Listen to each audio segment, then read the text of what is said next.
എൻ്റെ ഇടയ്ക്ക് സംഭവിച്ചത് ഞങ്ങളുടെ ജീവിതത്തെ പറ്റി ഏറ്റവും വലിയ കാര്യം എന്ന് വെച്ചാൽ 2022 ചേട്ടൻ മരിച്ചാണ് എനിക്ക് ഒരിക്കലും സഹിക്കാൻ പറ്റാത്തൊരു കാര്യം. എൻ്റെ ഭഗവാനെ, ഈ വീഡിയോൻ്റെ തുടക്കം തന്നെ ഈ വൃത്തികെട്ട സൈക്കോൻ്റെ മുഖം വെച്ച് വീഡിയോ സ്റ്റാർട്ട് ചെയ്യണമല്ലോ എന്നാണ്. എന്തായി പറയും, ഇത്രയും വൃത്തികെട്ട ഒരു മനുഷ്യനെ ഞാൻ കണ്ടിട്ടില്ല. എൻ്റെ ഈ 3 വർഷം ഓഫ് എക്സ്പീരിയൻസിൽ ഞാൻ പറയും ഏറ്റവും നന്നായി കള്ളം പറയുന്ന, വായ തുറന്നാൽ പറയുന്നത് ഫുള്ള് തെറ്റും, ഒരു കാര്യത്തിന് അങ്ങോട്ടും ഇങ്ങോട്ടും വളച്ചൊടിച്ച് അക്രമകാരിയായിട്ടുള്ള ഒരു സൈക്കോപാത്തായിട്ടുള്ള ഒരു വ്യക്തി തന്നെയാണ് ഈ പെർട്ടിക്കുലർ സതീഷൻ എന്ന് പറയുന്ന ആൾ. ആൻഡ് ഇത് ഞാൻ പറയുന്നതിലുപരി സതീശൻ്റെ അമ്മയും പിന്നെ പല ആൾക്കാരും പലതരത്തിലുള്ള കാര്യങ്ങൾ ഈ പെർട്ടിക്കുലർ വ്യക്തിയെ പറ്റി പറയുന്നുണ്ട്. അപ്പോൾ അതിലെ കുറച്ച് ഭാഗങ്ങൾ കാണിക്കാനാണ് ഇന്നത്തെ വീഡിയോ. അതിൽ തന്നെ എല്ലാവരോടും വീഡിയോയിലോട്ട് സ്വാഗതം. ചെറിയ പനിയും ചുമയും ജലദോഷം ഉള്ളതൊക്കെ കൊണ്ട് വലിയൊരു ഉഷാറ് പ്രതീക്ഷിക്കേണ്ട. ഇടയ്ക്ക് ഈ ഒരു സാധനവും കാണാൻ പറ്റും. അപ്പോൾ എല്ലാവർക്കും വീഡിയോ ഇഷ്ടപ്പെട്ടിട്ടുണ്ടെങ്കിൽ സബ്സ്ക്രൈബ് ചെയ്യുക. ഓക്കെ, ആദ്യം എൻ്റെ ഈ വീഡിയോയിൽ ശ്രദ്ധിച്ച ഒരു സാധനം നിങ്ങൾക്ക് ഞാൻ കാണിച്ചു തരാം. ഇത് കഴിഞ്ഞിട്ട് തുടങ്ങാം. നമ്മുടെ സമൂഹത്തിൽ വിവാഹം നിശ്ചയം കഴിഞ്ഞ എല്ലാ കാര്യങ്ങളൊക്കെ അറിഞ്ഞതല്ലേ. അപ്പം പിന്നെ അത് മുടങ്ങിയാലും ആ കുട്ടിക്ക് പിന്നെയും പേരുദോഷം ഉണ്ടാവും, എൻ്റെ മകൾക്ക്. അതുകൊണ്ട് ഇന്ന് നടത്താമെന്ന് തന്നെ വിചാരിച്ചു. നിശ്ചയം കഴിഞ്ഞപ്പോൾ ഞങ്ങൾ മനസ്സിലായി ഇവന് അത്ര വെടിപ്പല്ലെന്ന്. അന്ന് പിന്നെ അങ്ങനെ കല്യാണമൊക്കെ നടത്തി. 2014 ആർപ്പാടമായിട്ട് കല്യാണമൊക്കെ നടത്തി നല്ല രീതിയിൽ. ഇവിടെ ഈ പെർട്ടിക്കുലർ അച്ഛൻ എന്ന് വെച്ചാൽ നമ്മളുടെ അതുല്യയുടെ അച്ഛൻ പറഞ്ഞ ഒരു സാധനമുണ്ട്. നിങ്ങൾ കണ്ടോന്ന് എനിക്കറിയില്ല, അല്ല നിങ്ങൾ ശ്രദ്ധിച്ചോന്നറിയില്ല. സമൂഹത്തിൽ എൻ്റെ മോക്ക് ഒരു ചീത്തപ്പേര് വരില്ലേ? എന്തിനാ ചീത്തപ്പേരെന്നറിയോ? എൻഗേജ്മെൻറ്റ് കഴിഞ്ഞ് ചെക്കൻ കൊള്ളൂല എന്ന് പറഞ്ഞ് ഒഴിവാക്കിയാൽ ചീത്തപ്പേര് വരില്ലേ?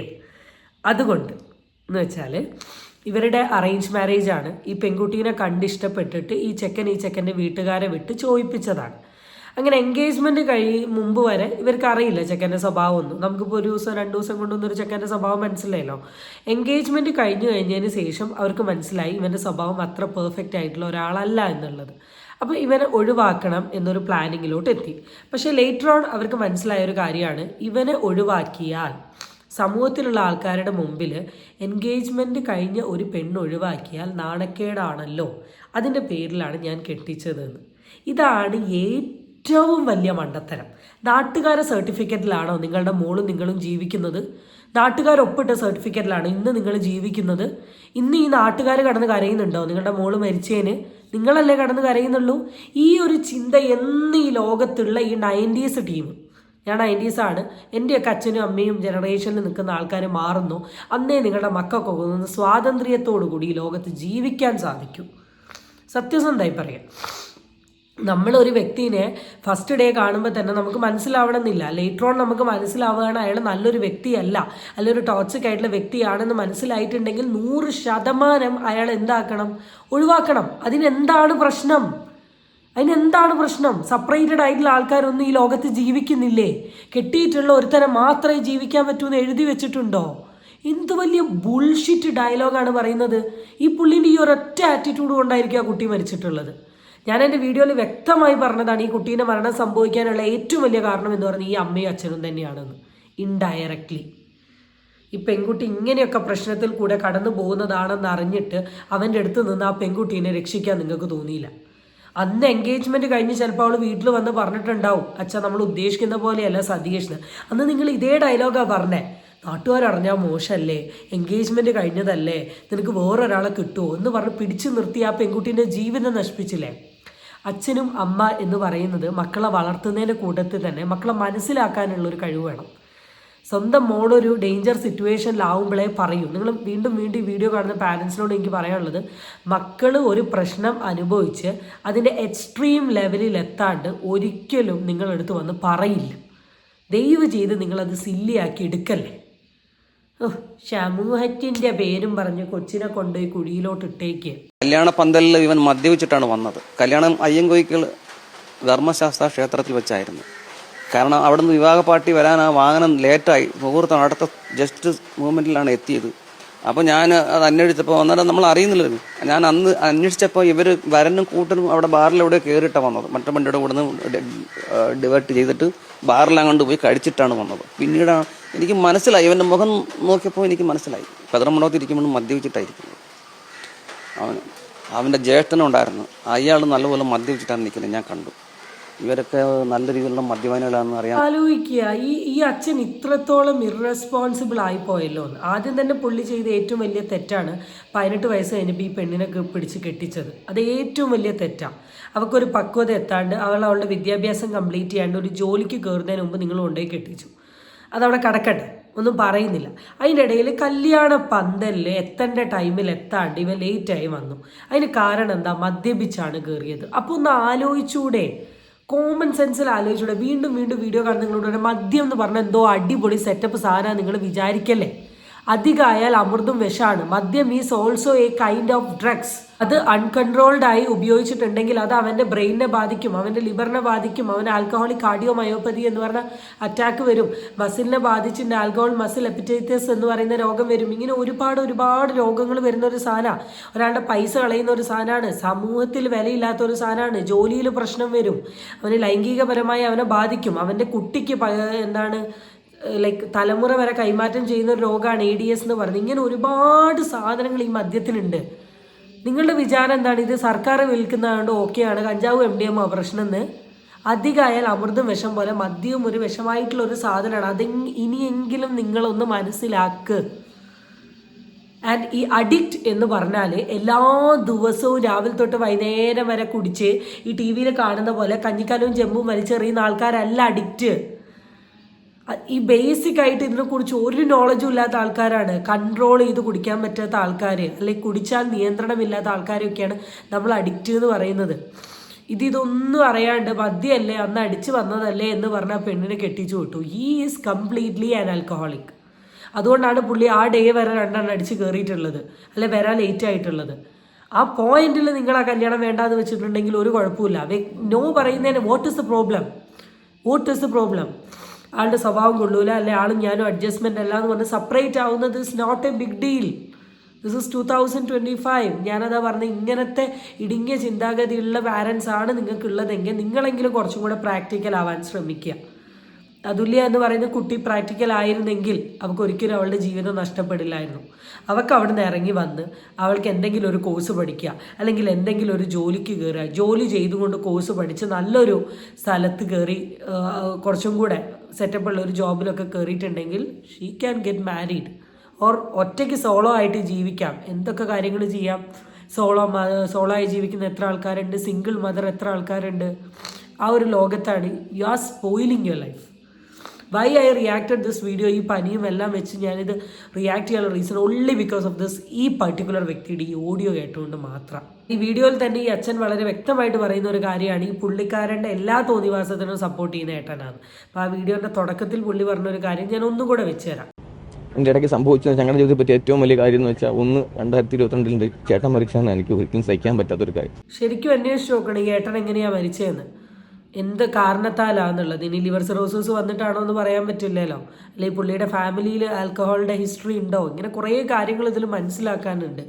ദയവ് ചെയ്ത് ഞാൻ വീണ്ടും എൻ്റെ വീഡിയോ കാണുന്ന പാരൻസിനോട് പറയാം, കല്യാണം എന്ന് പറയുന്നത് അടിച്ചേൽപ്പിക്കേണ്ട ഒരു സാധനമല്ല.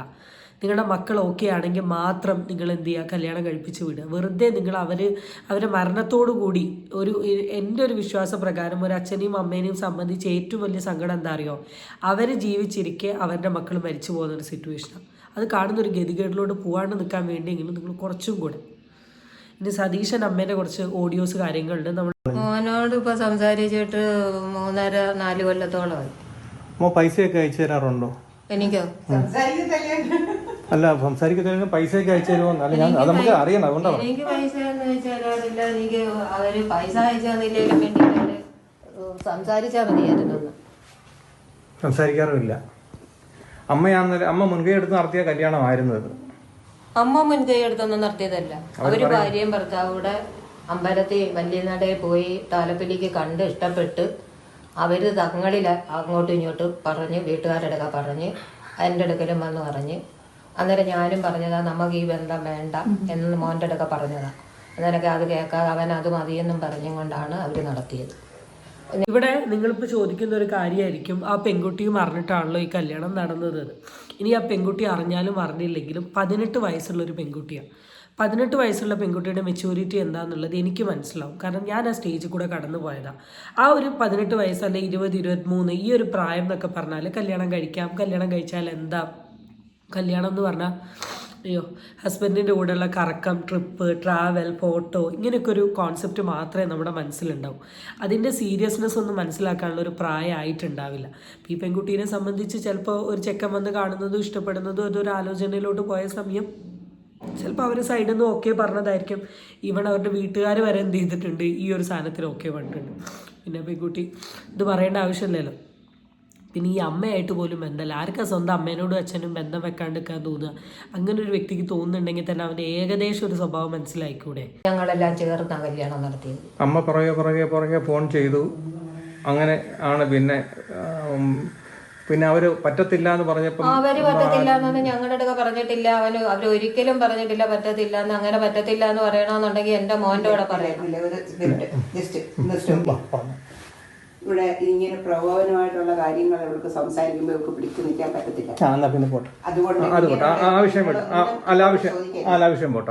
നിരവധി അവള് പറയും കാര്യങ്ങൾ, അവള് പറഞ്ഞു ഞങ്ങൾ ചോദിക്കുന്നില്ല. അമ്മ പറഞ്ഞിട്ട് ചോദ്യങ്ങളൊക്കെ വളരെ അൺനെസസറി ആയിട്ടുള്ള ചോദ്യമാണ്. ഈ അമ്മേനോട് ഈ ചോദ്യങ്ങളൊന്നും ചോദിക്കേണ്ട ആവശ്യമില്ല. അമ്മേനോട് പച്ചയ്ക്ക് ചോദിക്കേണ്ട, അമ്മേൻ്റെ മോൻ കള്ളു കുടിക്കുകയായിരുന്നു.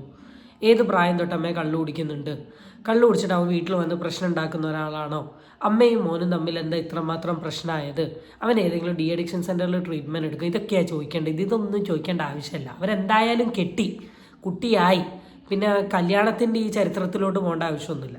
ഇനി അച്ഛൻ പറഞ്ഞ ഒന്നും മൈൻഡ് ചെയ്യേണ്ട ആവശ്യമില്ല. അച്ഛൻ ഓൾറെഡി എൻഗേജ്മെൻറ്റ് കഴിഞ്ഞപ്പോൾ ചെക്കൻ്റെ സ്വഭാവം മനസ്സിലായിട്ട് മോൾ അതിൻ്റെ കൂടെ വിട്ടവരാണ്. അച്ഛൻ്റെ ഡയലോഗും നോക്കണ്ട. ഇത് എന്തേലൊക്കെ ചോദിക്കുക. ആ ചേച്ചി അതിനുള്ള ഇടപെട്ട നന്നായി. എനിക്ക് പറയാനുള്ളത് ഇത്ര മാത്രമേ ഉള്ളൂ. ഞങ്ങൾക്കറിയത്തില്ല, അവന് ഞങ്ങളുമായിട്ടൊരു സഹകരണമോ അവര് ഭാര്യയോ എൻ്റെ മോനോ ഇല്ല.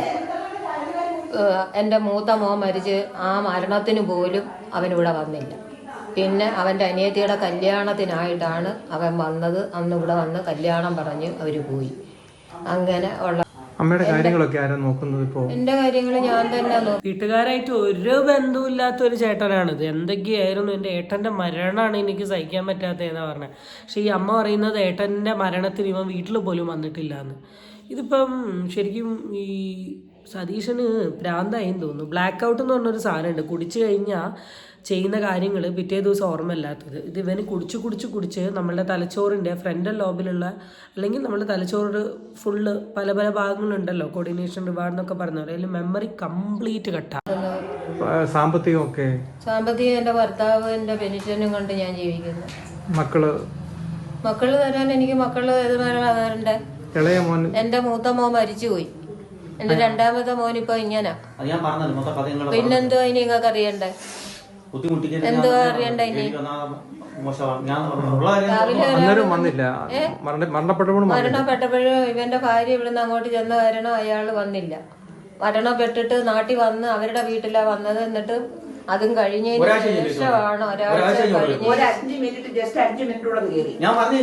എന്ന് ഇവിടുത്തെ സെറ്റിയെ വന്നിരുന്ന് രണ്ട് കുഞ്ഞുങ്ങള്, അച്ഛനില്ലാത്ത രണ്ട് കുഞ്ഞുങ്ങൾ ഇവിടെ ഉണ്ടായാലൊക്കെ അബദ്ധങ്ങളെ പോലും ഒന്നും ഇതാവാതെ അന്നേരം ഇവിടുന്ന് ഇറങ്ങിപ്പോയി.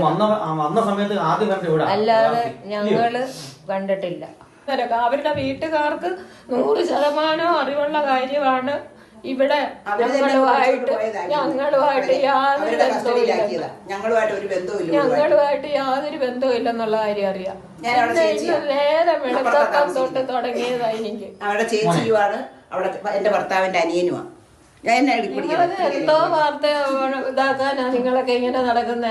അല്ലല്ല, അമ്മയുടെ നിരപരാധിത്വം ഇവിടെ ആൾക്കാർ പറയുന്നുണ്ട്.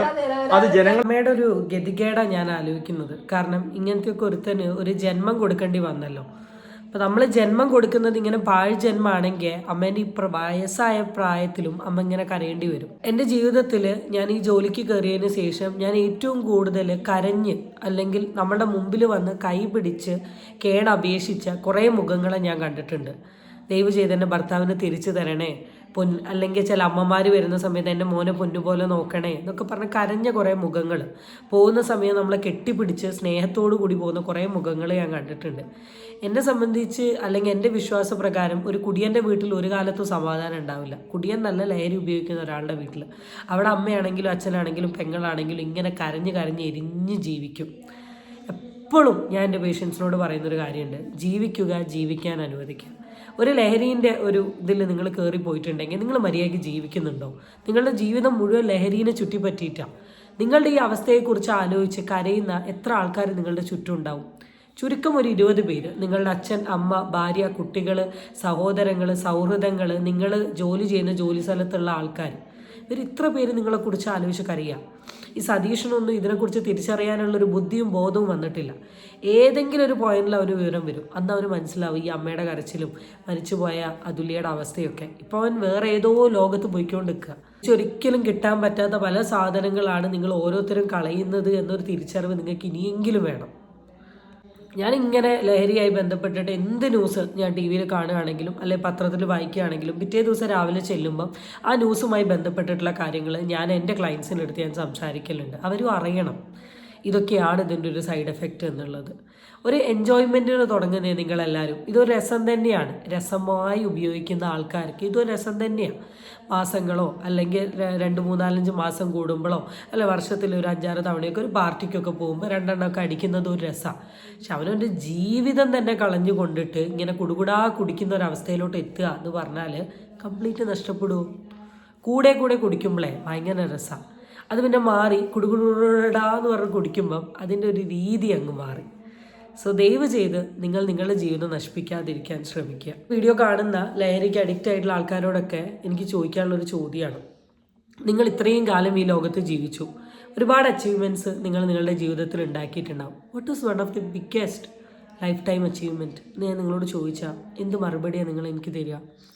പലതും തരാനുണ്ടാവും. കുടിയനല്ലേ, കുടിയൻ്റെ അത്ര വാദിക്കാനും ന്യായീകരിക്കാനും അഹന്ത കാണിക്കാനും അഹങ്കാരം കാണിക്കാനും എതിർത്ത് പറയാനും കഴിവുള്ളവൻ വേറെ ആരുമില്ല. പക്ഷേ ഇതിനിടയിൽ ഞാനൊരു ചോദ്യം ചോദിച്ചോട്ടെ. അഭിപ്രായപ്രകാരം ലൈഫിലെ ഏറ്റവും വലിയ അച്ചീവ്മെൻ്റ് എന്താ അറിയോ? നമ്മളെ സ്നേഹിക്കുന്ന ആൾക്കാർ, അതാരുമായിക്കോട്ടെ, അവർക്ക് സമാധാനത്തോടു കൂടി ജീവിക്കാനുള്ള ഒരു അവസരം കൊടുക്കണം. അപ്പം ഈ അമ്മേൻ്റെ കണ്ണീരിനുള്ള വില എന്നെങ്കിലും സതീഷിന് കൊടുക്കേണ്ടി വരും. അതുല്യയുടെ മരണത്തിനുള്ള വില എന്നെങ്കിലും സതീഷിന് കൊടുക്കേണ്ടി വരും. ഇനി നിയമത്തിൻ്റെ മുന്നിൽ നിന്ന് സതീശൻ രക്ഷപ്പെട്ടു പോയാലും മുകളിൽ അതിലും വലിയൊരു നിയമം സതീഷിനെ കാത്തിരിക്കുന്നുണ്ട് എന്നോർത്തുകൊണ്ട് വീഡിയോ അവസാനിപ്പിക്കുകയാണ്. അടുത്ത വീഡിയോ ആയിട്ട് നമുക്ക് വീണ്ടും കാണാം. ബൈ.